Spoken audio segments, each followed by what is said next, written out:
Ndekani ndewo na adịghịrịla anyị na-arala ọtọ pini ka unu chọọ na ọtọ na-ara ludo mmiri na oyi atụba mmadụ kpọfụrụ oge m lahụ bụ ọtọ na oyi atụchara m amụ m asụọla mkpụmkpụ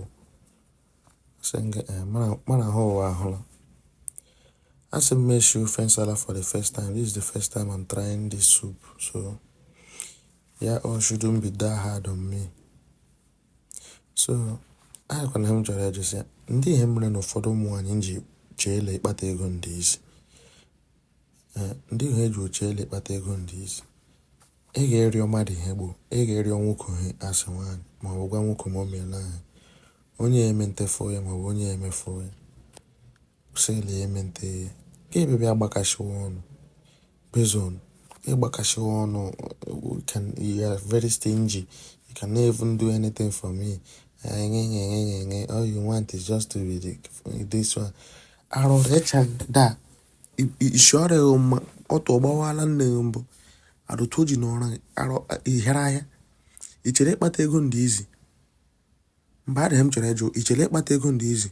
Mpa akpata fọ ya. Ogwe ha fe darị arịrịọ. Ogwe onye nọ nga ị nwere ke darị arịrịọ. Ndị ihe de ndị mesi ji arụ ọrụ nweta ego. Ọ bụ Yahoo ọ bụ iji arụ Yahoo ebe Yahoo ndị izi pik ego. Iji arụ Yahoo. Iji egwure fonu bido Yahoo tam lee otu oge iji adịrị izi pik ego. Ichele ọbụsa rụọ ya ha chatị onye ọchọrọ kwụla ụgwọ. Ogwe onye bidokwana ya rụọ ya meele. Mgbe mpa nọ eji na anyị nọ. Mpa ọzụntere nwaanyị fon.